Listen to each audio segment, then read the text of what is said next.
We'll be live.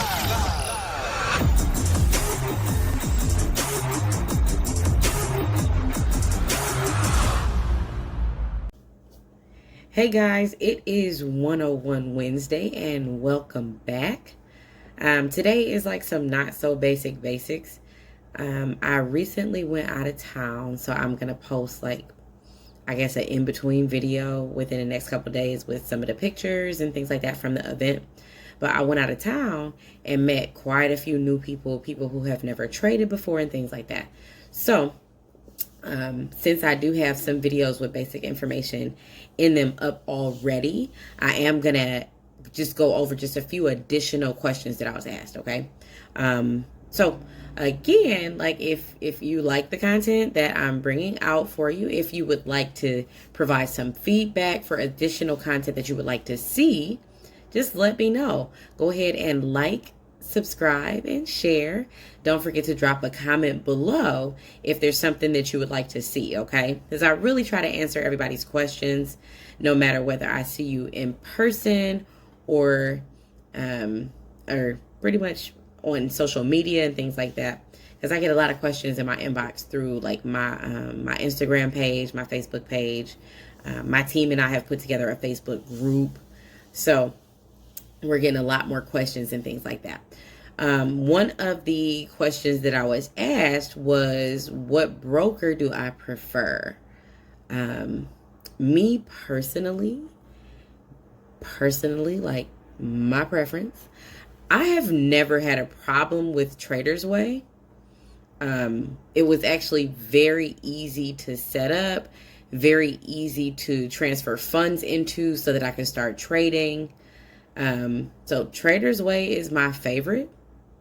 I do have a Hugo's Way account, but I haven't really needed to use it.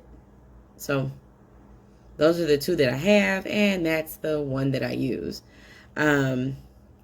I was also asked about any indicators or anything like that I use while we were out. I don't really use indicators. Like, not really. Not for analysis. Now, I might use a few later on, like RSI, a stochastic. One of my teammates is teaching me Bollinger Bands, but for the most part, I don't really use them. I was like a volume addict when I came in, and I like to watch the volume and everything, but I don't even use that now. Like, I'm going to do a video, I think, on trend lines and support and resistance, supply and demand, just because those are the things that I use to do my technical analysis anyway. So I'll go over those. But just to answer your question, I do not use a lot of indicators and things like that. I trade naked charts. It's a thing. Might as well do it the easy way, because it gives you the ability to see the market for what it is. And then once you see what it is, like take that look left, you know, and then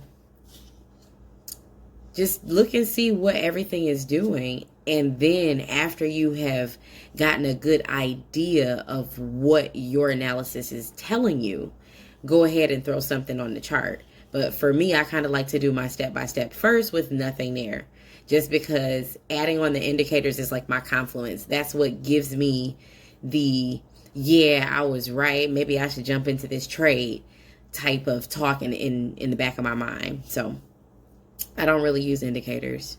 I might go over a video maybe later on of some that I do use. And then I was asked how a trade looks. Like some of the new people, like some of my friends were asking questions about like if the pairs change around, like if you're going to buy one and sell one, do they switch? How do you know that you're buying or selling? So I'll go over that information too. So let's have a look. Okay. So let's say, for instance, you're going to buy the Great British Pound, right?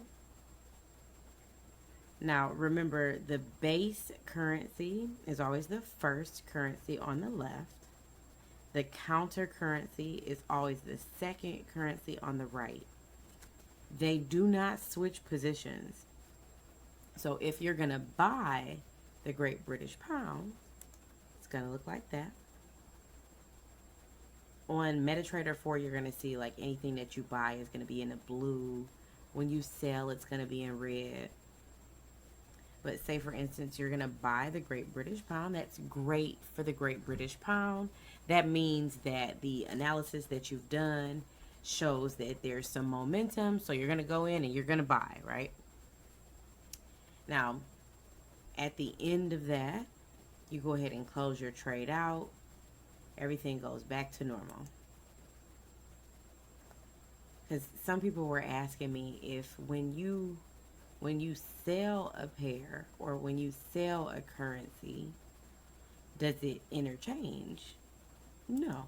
If you're going to sell the Great British Pound, that just means you're going to be buying the Canadian dollar. So your sale, your first pair, Great British Pound, when you're looking at your MetaTrader 4 account, it's going to look very, very red. You're going to see red numbers. But that's a good thing. If it's a sale, you want everything to go red, right? And then once you're finished, it goes right back to where it is. And you'll even see it turn gray.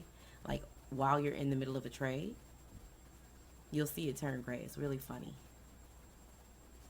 Now, just remember, buying and selling can be done through MetaTrader 4 on your laptops, desktops, cell phones, tablets, really anything with a screen where you can get an internet connection. You can go ahead and put in these orders. Now, I said that we were going to go back in and look, and that's how it looks. So you can tell the sales are red, the buys are blue. Anytime you're on the right side of a trade, your profits on the far right are always going to be blue. See the one at the bottom? That one didn't go quite right. It went in the negative a little bit. But it's not that bad. You get used to seeing the numbers fluctuate, especially depending upon your trading strategy. But I said we were going to go over pips. And it's just a little example. Like, we'll go more in depth into this information or with this information in some of the later videos.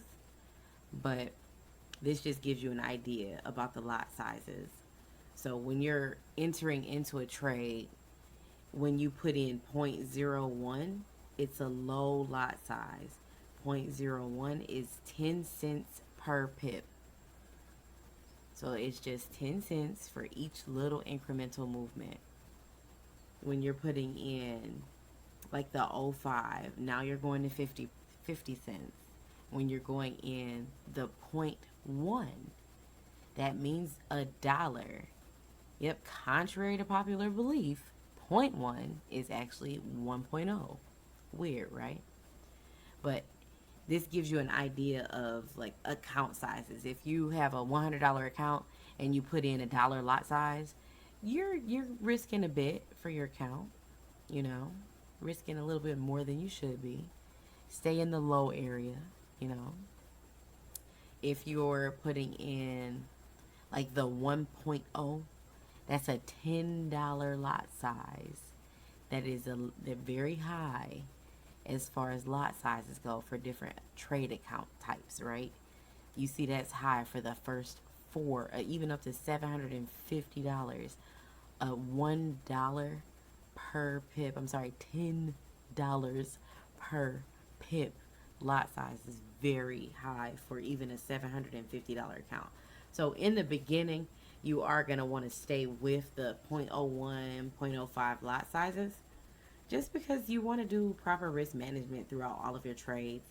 And like I said, there are some things that we are going to go more in depth about. But this is just a few things, a few of the questions that I was receiving that I wanted to go ahead and give you guys some feedback on. So just to recap, remember, when you are looking at your pairs, the pairs do not switch places. If you're trading the Great British Pound versus the Canadian dollar, it's always going to say GBP CAD, right? Buy, sell, still GBP CAD. It will be in that order, right? And then we will go over in a later video some more in-depth information about MetaTrader 4, how to get into your brokers and setting all of that up, some of the headaches that I went through. Let's see. Okay, so hopefully that answered like the questions and things that we had coming up in the chat. If there are any more questions, if there's more content that you would like to see, some very specific stuff, feel free, drop a comment below.